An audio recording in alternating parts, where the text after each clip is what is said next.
Eh bien salut tout le monde, c'est Copa, comment vous allez? Moi ça va nickel. Aujourd'hui on va se retrouver pour une nouvelle vidéo qui va être une présentation de mon nouveau setup. Et oui, le setup a énormément changé depuis mon ancienne vidéo, la dernière vidéo, donc j'étais encore sur PC portable etc.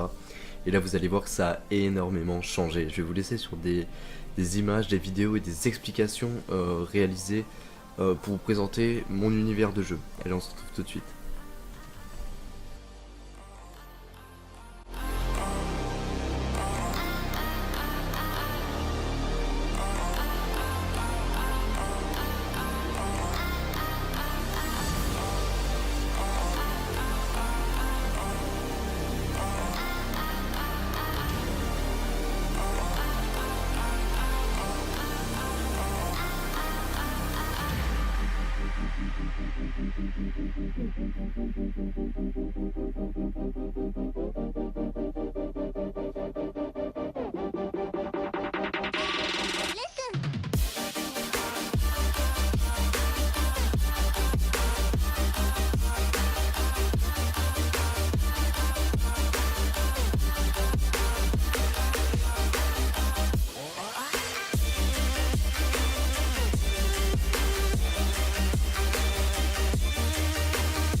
Et bien voilà, on se retrouve du coup sur quoi je suis assis. Donc je suis assis sur une chaise Kersus Vaio 501 personnalisée Copa comme vous pouvez le voir ici. Donc pour 30 € de plus, ça nous fait une chaise de très très bonne qualité. Vraiment, j'ai mis le prix, plus de 400 € avec les frais de port et la personnalisation. Mais le confort est inégligeable et surtout quand on joue des heures et des heures, il faut avoir un confort de jeu optimal. On va tout de suite enchaîner par le monstre du setup qui est ce nouveau PC. Ce nouveau PC que j'ai commandé sur Top Achat au Configomatic, qui est arrivé du coup monté. On va commencer tout de suite par les caractéristiques. Donc le boîtier c'est le P400S de chez Fantech. Le boîtier métallique, j'allais dire mécanique mais pas du tout, métallique, avec des bandes RGB au niveau du bouton Power. Et en dessous ici, comme vous pouvez le voir, personnalisable. Ensuite on va rentrer sur tout ce qui est composants. Donc ce que vous voyez ici c'est le Cooler Master. Donc ça c'est le water cooling en 240 mm comme vous pouvez le voir, RGB, très bon water cooling. Mon processeur bon, pas du tout en température. On va continuer avec ces deux belles barrettes de RAM qui sont les Corsair Vengeance LED RGB. Donc 2 x 8 Go en 2666 MHz et en 15 il me semble, donc très bonne RAM. On va passer sur le monstre graphique et ici cette carte graphique 2070 de chez Kaifa 2 en édition Black avec ses deux ventirades RGB, très belle carte graphique 2070 qui fait énormément de taf. On a un ventilateur ici Fantech qui était fourni avec le boîtier, la carte mère que vous pouvez voir sur le fond qui tient tous ses composants, c'est une Asus B450F Gaming, carte mère de tout ce qu'il y a de plus simple j'ai envie de dire, avec comme vous pouvez voir ici Corsair MP 510, donc ça c'est le SSD NVMe en 240 Go. J'ai de plus en dessous, vous n'allez pas le voir, mais un disque dur HDD Seagate Barracuda de 2 Tera, tout ce qui est enregistrement. Ce que vous voyez dans le PCI Express là en dessous, c'est tout simplement une carte Wi-Fi dual band Asus à environ 40 €, je sais pas exactement la référence, mais elle prend le 2,4 et le 5 Go. Donc, ça fait le taf, s'il y a jamais une coupure, un problème d'Ethernet, etc. C'est toujours good. Donc au niveau du PC, c'est tout ce qu'il y a de plus confortable, on va dire, pour notre année, on va dire, 2019.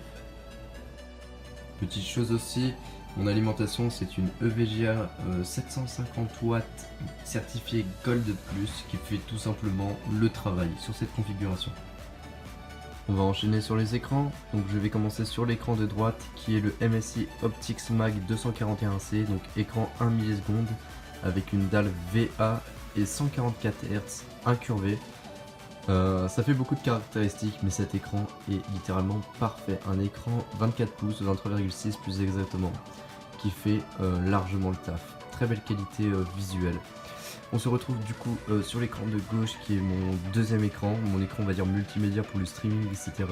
Au passage, n'hésitez pas à aller sur Twitch, je fais des streams tous les jours. Et j'attends donc un retour de votre part de la communauté YouTube sur Twitch, ça me ferait extrêmement plaisir, je vous mettrai le lien en description. Donc cet écran c'est un Samsung incurvé 24 pouces avec une dalle aussi VA, écran cette fois-ci 60 Hz en 4 millisecondes. C'est donc un écran multimédia.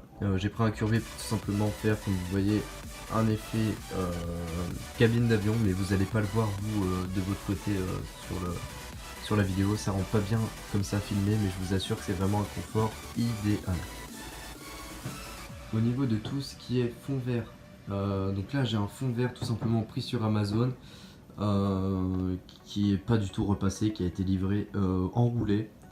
Du coup on se retrouve avec ce fond vert d'une taille d'environ 2,50 m de large et 1,80 m de haut. Ça suffit largement par rapport à ma webcam. J'ai l'incrustation comme il faut, donc j'avais 3 pinces comme ceci livrées avec.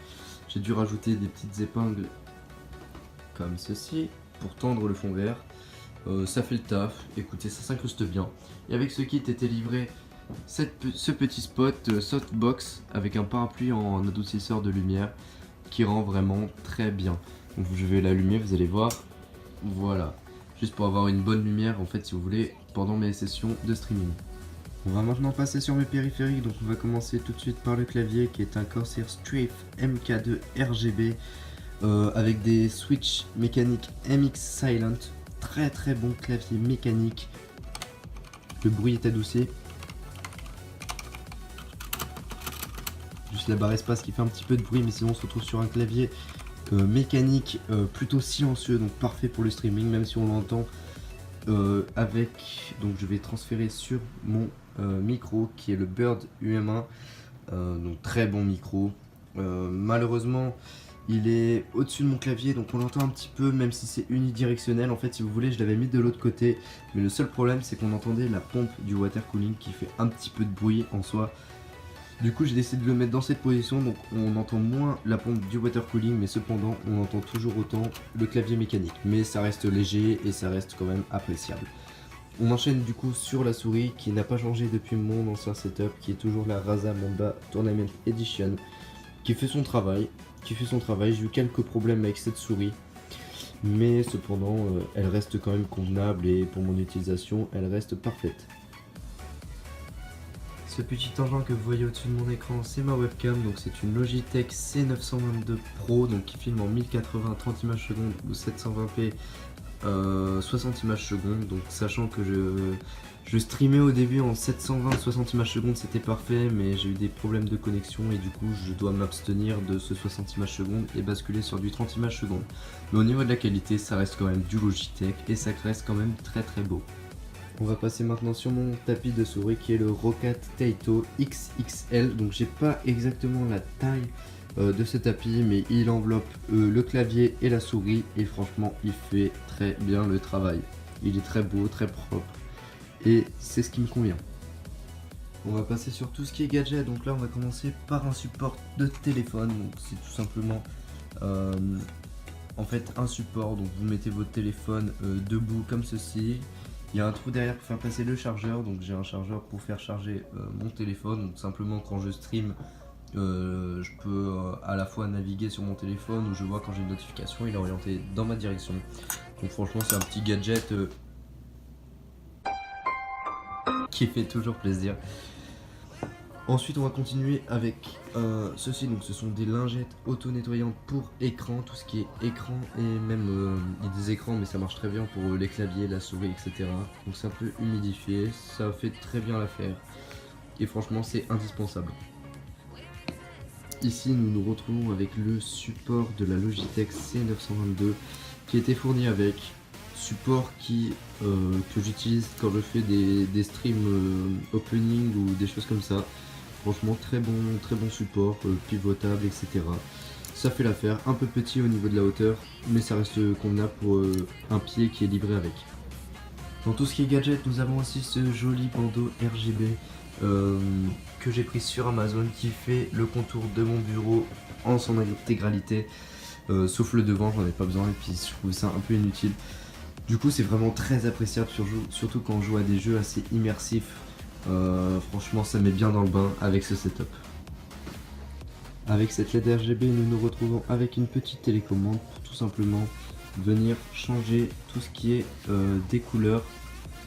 Si je veux passer sur une autre couleur, il faut être en direction par contre du boîtier de réception. Voilà, par exemple je vais passer sur du rouge, mon setup devient rouge et franchement c'est magnifique. Le casque que je ne présente plus, c'est le Razer Electra V2. Ce casque que je vais prochainement changer, le confort de jeu est vraiment très moyen. Il sert beaucoup les oreilles et le problème c'est qu'il est vert et le fil est vert.